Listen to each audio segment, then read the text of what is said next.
Well, joining me now to discuss the conflict in Israel and Gaza is a TV host and satirist, Bassem Youssef. Bassem, it's great to have you back on the programme. I wish it was under different circumstances. First of all, what is your reaction to what happened on October the 7th? Oh, it was terrible, of course. I mean, we kind of get our news kind of also secondhand because, you know, my wife's family, they live in Gaza. They have cousins and uncles there. And their house also was bombed. We haven't been able to communicate with them for the past 3 days. Communication are lost. So we don't know actually what is the how are they doing. But you know, we're used to that. I mean, it's just like it's very repetitive. We're used to that. We're used to them being bombed every time and moving from one place to the other. You know, it's just like those Palestinians. They're very dramatic. Israel killing us.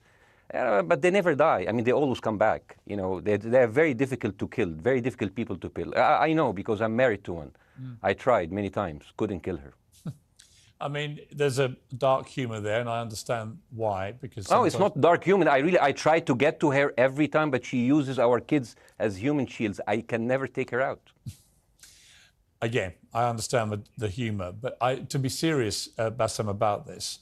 Tonight, I will be serious. Now, I will be serious. I was watching your interview with Ben Shapiro, and I'll tell you one thing. Yeah. I think that Ben Shapiro is one of the smartest people who ever walked this earth. He's very, very smart. I follow him, and I believe everything he said. And when he came on your show, his solution was, and I quote, his solution was that the solution for this is for Israel to annex Gaza and to kill as many son of bitches as possible to make sure that this will never happen again.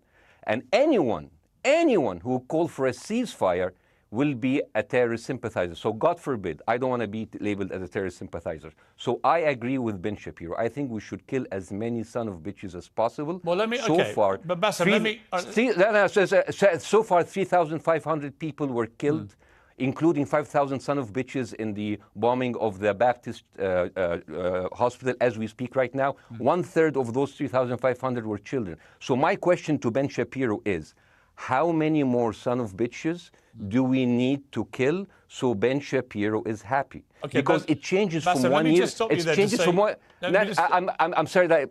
Listen, I'm really at a disadvantage here. I'm looking at a camera. I don't see you. I can hear you on my ears. The reason I'm interrupting so is I think you might be.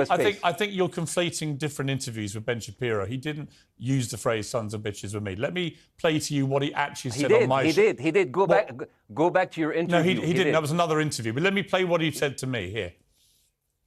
Well, frankly, I don't believe in proportionate response to terrorism. I believe that the way that you stop terrorism is with wildly disproportionate response. That doesn't mean in terms of targeting civilians. It means in terms of killing as many terrorists as humanly possible and allowing them to dictate the terms of engagement by hiding behind civilians in areas that they are supposedly responsible for means that the only option for Israel is to surrender to Hamas's hatred of its own citizens, its willingness to use its own children as human shields. No country worth its salt could ever do that. Now, that is substantively different to what you said he said, right? He's talking there but specifically about Hamas terrorists. I agree with him. The thing is, the question is, what is a proportionate response? Because it has been different from one tier to another. So if you look to this graph, for example, this is the death of Israeli and Palestinians, and it's changing from 1 year to year. It's like fluctuating like crypto. So my question is today, what is the going rate today for human lives? I mean, 2014 was a great year for Ben Shapiro. 88 Israelis were died, and there was 2,329 Palestinians killed on the other side. That is one Israeli for 27 Palestinians. That is a very good exchange rate. What I'm saying is, what is the exchange rate for today? So you guys will be happy. That's my question. Well, it's not me. It's not me, guys. I'm not on either side. No, not you. Like when I say you guys, I say like people on the other side of that. I know that you don't think like that, Piers. You're one of the good guys.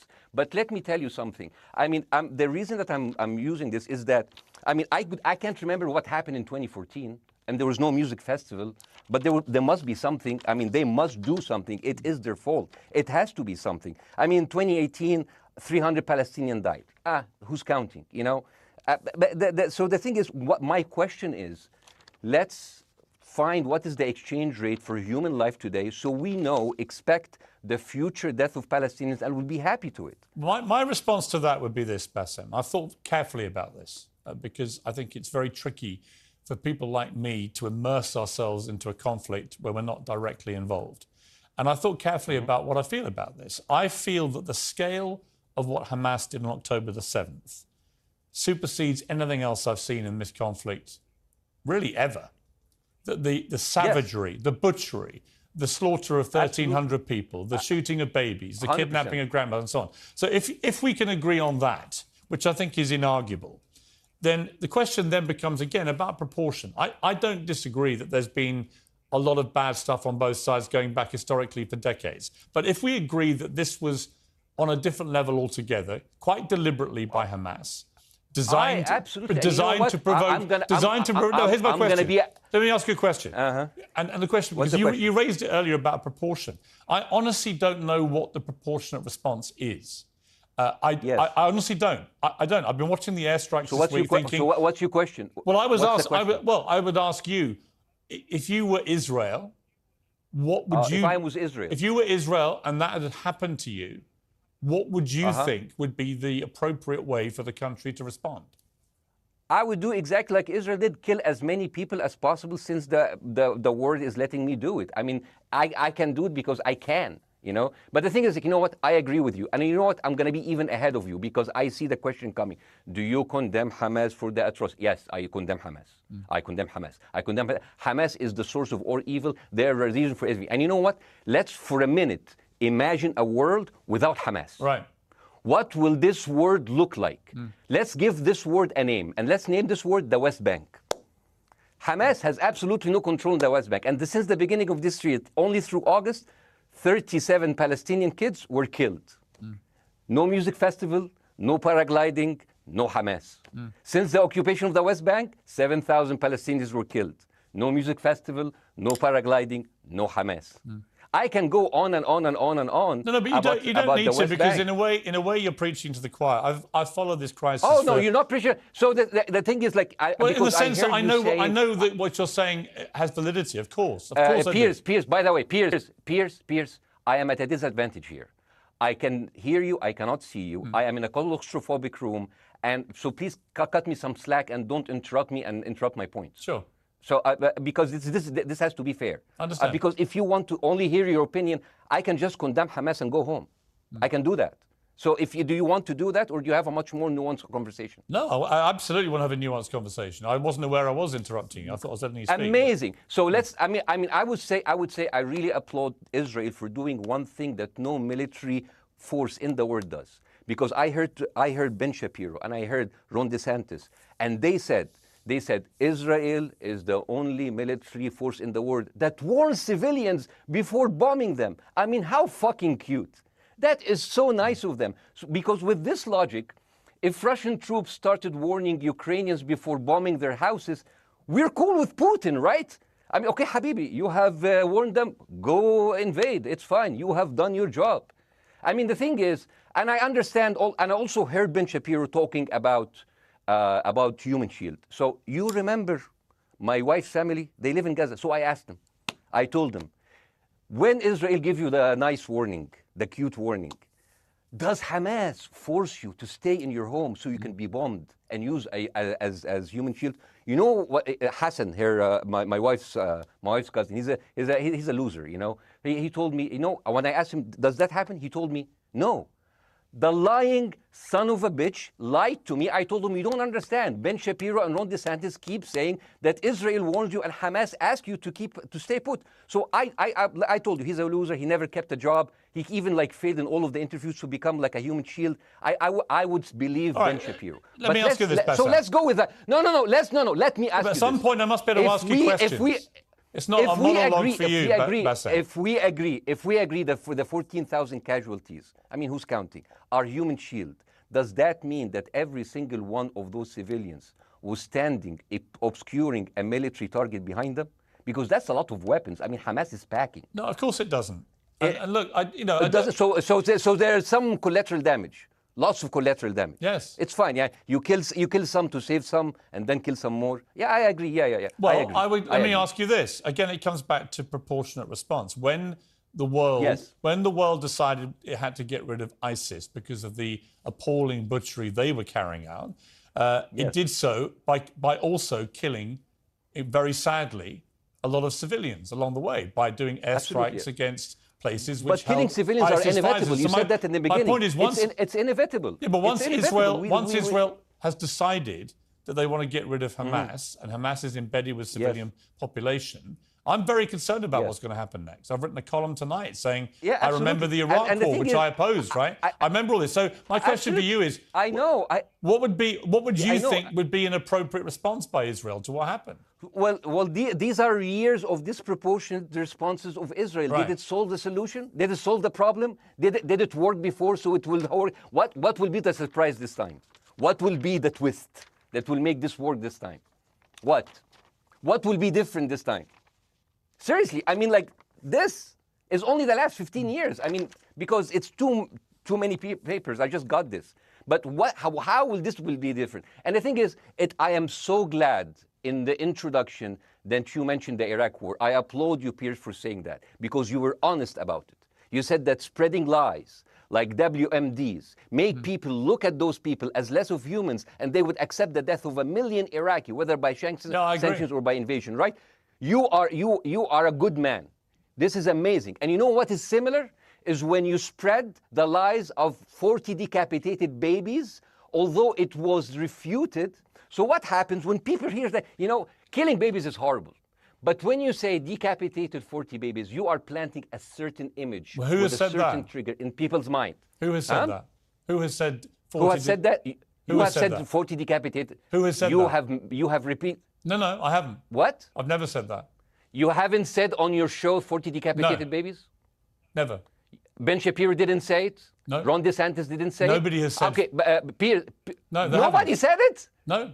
Oh, okay, maybe I am wrong. Decapitated. Here's you're wrong. I've never said that. The thing, what happened, no, you're wrong. But the thing is, when Iraq, the thing is, the same thing is happening in Iraq. Ben Shapiro once tweeted, not even about Gaza, about the West Bank, when Israel continued to build the illegal settlement. He said, 2017, Israel likes to build things, and Arabs, not Palestine, not Hamas, Arabs like to bomb crap and live in open sewage. Yeah, I thought that was very the Israeli defense minister, he said, those are human animals. And the thing is, Ben Shapiro should know better, because, long before the Holocaust, before Jewish people were thrown in the gas chambers, the Nazi propaganda called them rats. Now, as a human being, I will never accept that another human being being thrown into a gas chamber, but a rat, kill 10, kill 1,000, 3,500. They are son of a bitch. They are human animals who live in open sewage and decapitate babies. And because of that propaganda, Mr. Morgan, that guy in Illinois, the 71-years-old guy, he killed, stabbing the 6-year-old Palestinian kid in Illinois 26 times. And he used to play with him. They used to be friends. But he went in, marching into their apartment, stabbing his mother and killing him, shouting, all Muslims could die. Yeah. It took you 80 years to change one word from Jewish to Muslim. And then you transferred your guilt to us and took away our land. Bassem, let me ask you a question. That deal sucks, man. Let me ask you a question. How do we get from where we are now to peace?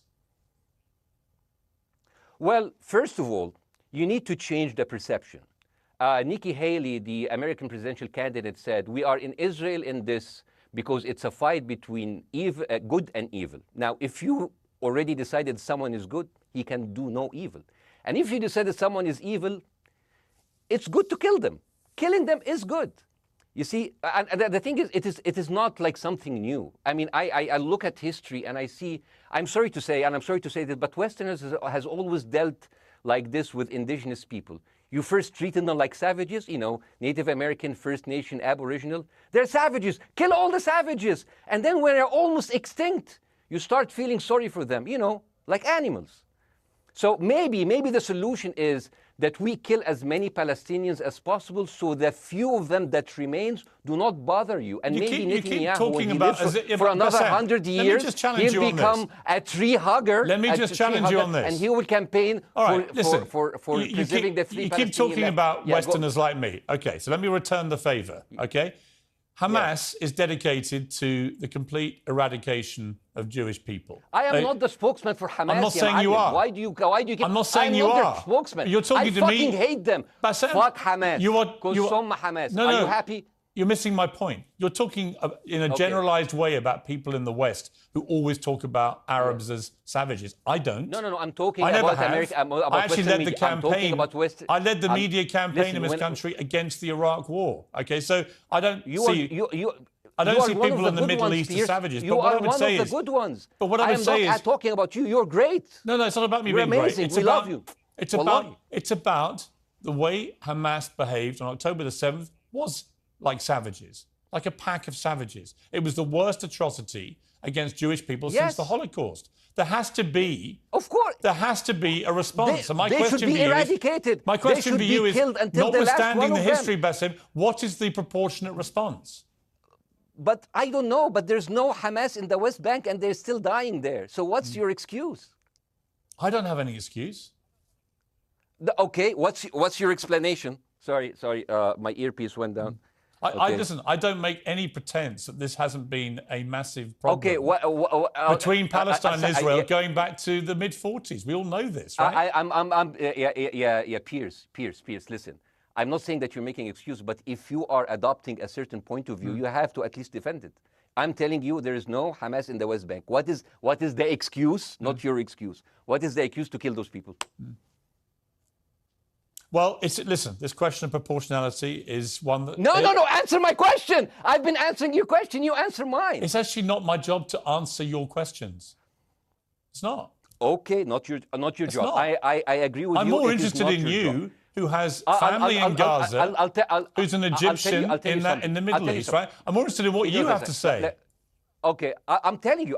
I think Hamas is the problem, okay? Right. Now, let's say Hamas is removed. Let's Hamas. I'm agreeing with everything. You want me to condemn Hamas? I will condemn Hamas, Hummus, Hassan, everybody. Guys, so wait. I can't hear you. The earpiece. Damn. Okay. Oops. Okay.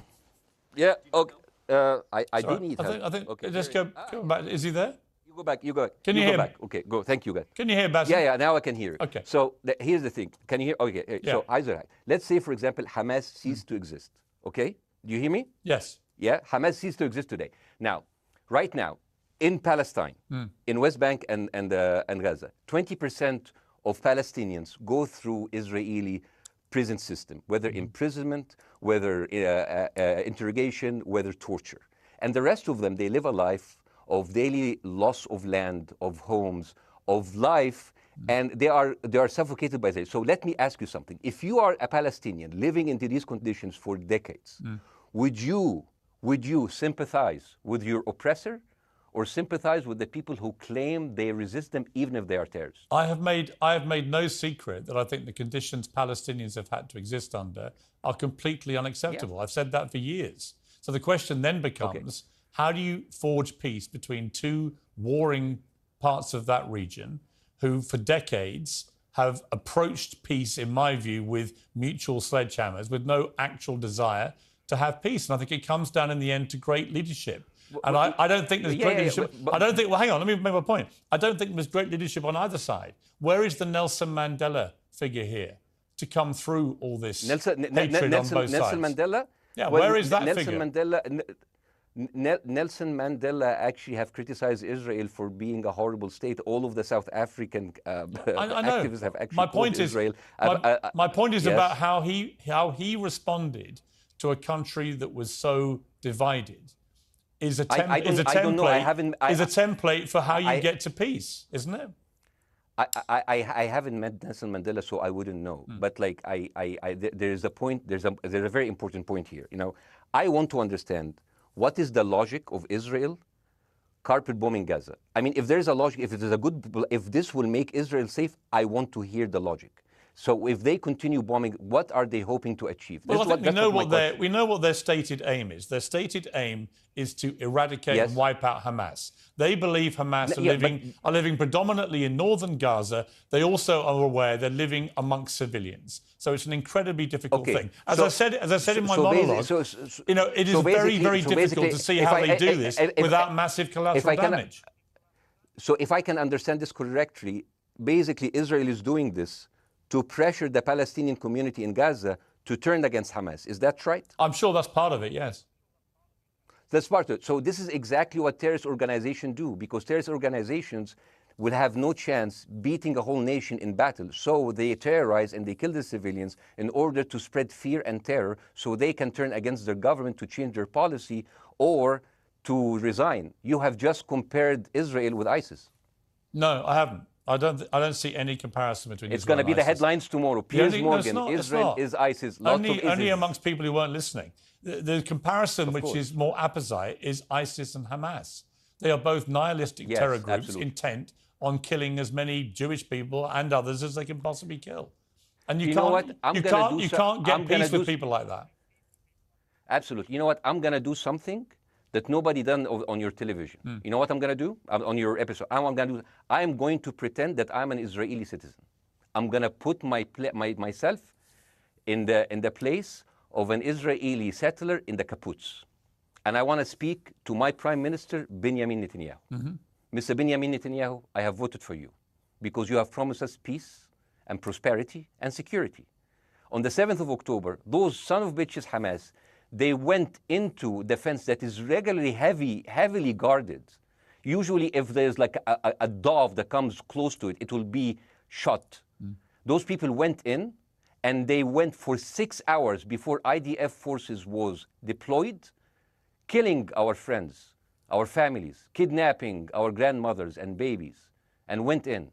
I want to ask you, Mr. Prime Minister, after you have fractured the Israeli community and you have fucked our courts, our Supreme Courts, what are you doing with the money being given to you, to the United States? Also, you are carpet bombing Gaza with absolutely no regard to our hostages, our people. I heard a rumor in the kibbutz that you're doing that you let that happen as an excuse to carpet bomb Gaza, so you push them into Sinai. And I didn't believe that. It's like, not my Prime Minister, he can never do that. And then I watched an interview for Danny Ayalon. He was your chief advisor. He was also the Israeli ambassador to the United States. And you know what he said, Mr. Prime Minister?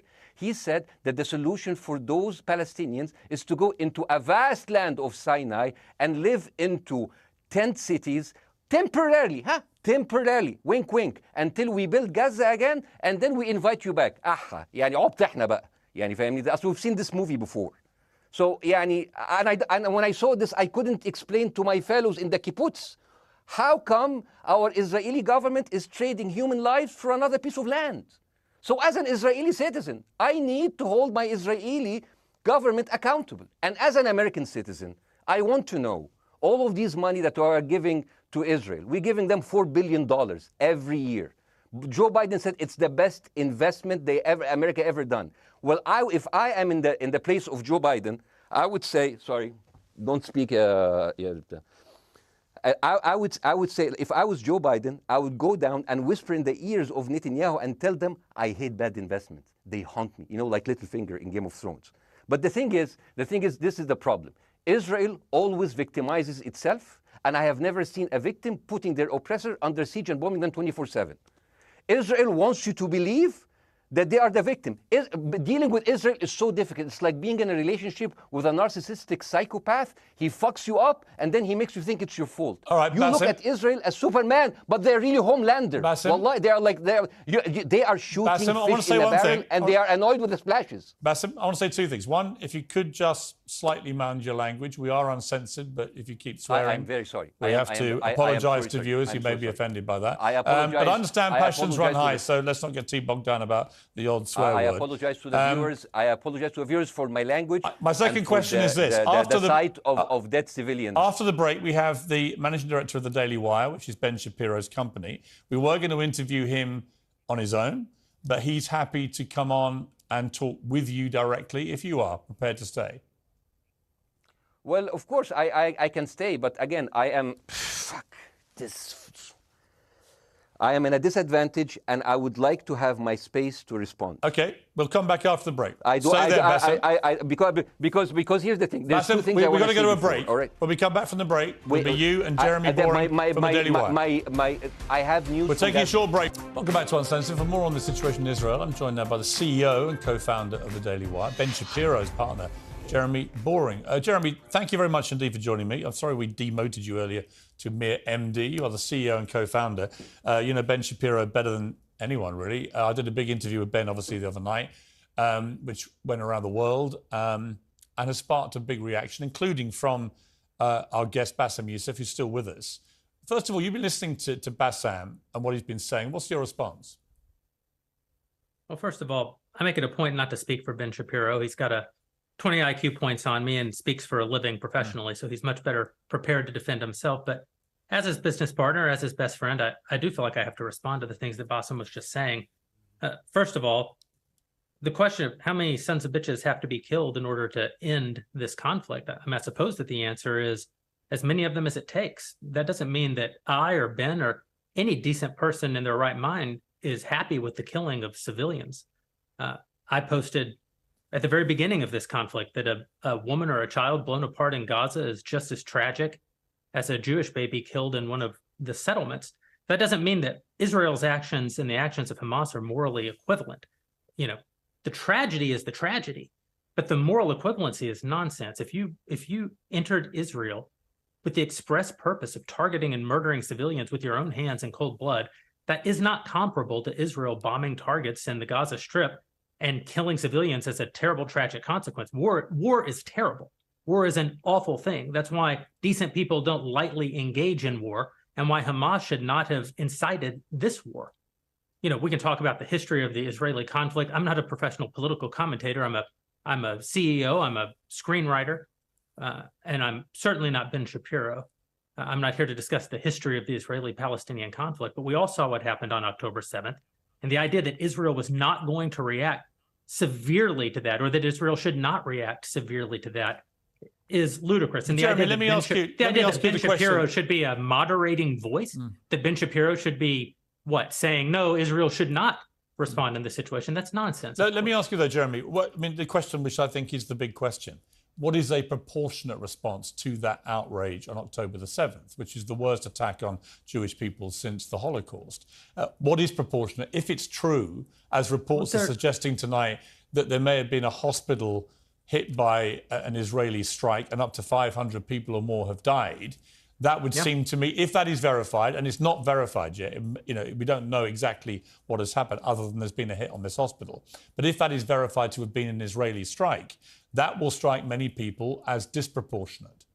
Certainly. Well, first of all, I don't know what a proportionate response is or why we would want it. I suppose a proportionate response would be for 3,000 Israelis to go through the fence, gun down innocent Palestinian women and children, burn their bodies, burn them alive, take hostages, rape their women. No one wants a proportionate response. No moral person could possibly call for a proportionate response. The purpose of war is to defeat your enemy.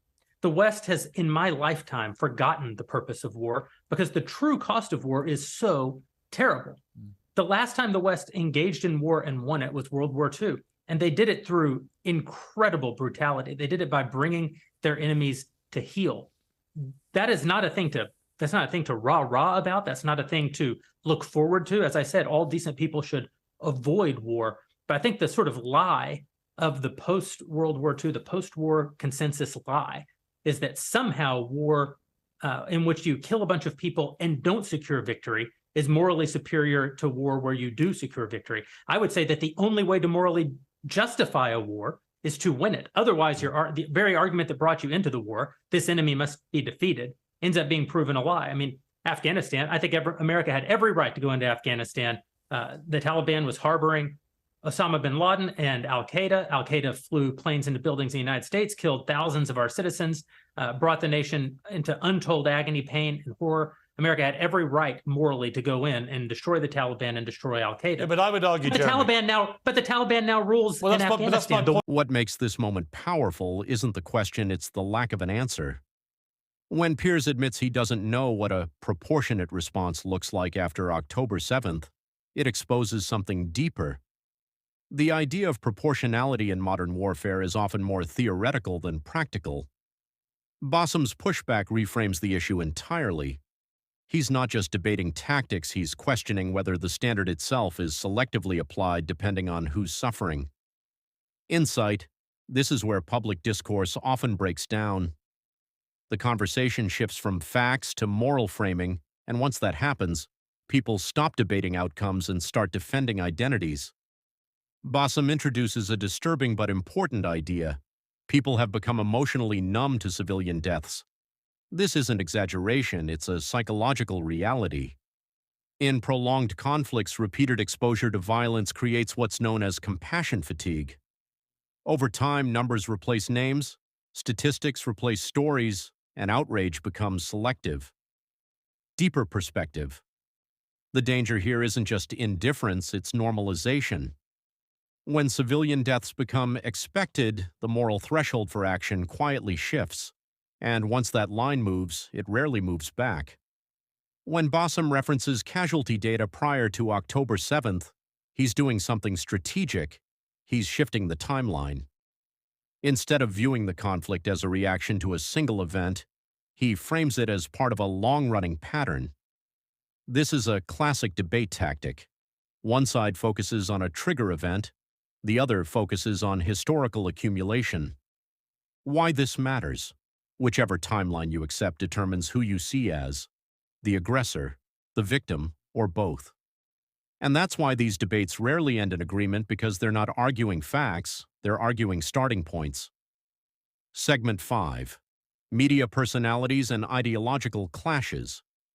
When Bassem brings up Ben Shapiro and later debates Jeremy Boring, the conversation shifts from policy to ideology. This is where the debate becomes less about events and more about worldviews: security versus occupation, self-defense versus power imbalance, justice versus survival. What's really happening here? Each speaker isn't just defending a position, they're defending a philosophy of how the world works. And when philosophies collide, compromise becomes almost impossible. The bigger question. This interview doesn't give clear answers, and maybe that's the point, because the real question isn't who is right. It's what happens when two sides operate with completely different definitions of justice, history, and humanity. And more importantly, at what point does trying to justify violence on either side become part of the problem itself? If proportionality can't be defined, if civilian deaths become normalized, and if history itself is disputed, then here's the uncomfortable question. Is this conflict being debated to find truth or just to prove loyalty? Let me know what you think in the comments. And if you're ready for more breakdowns that go beyond the headlines, hit subscribe.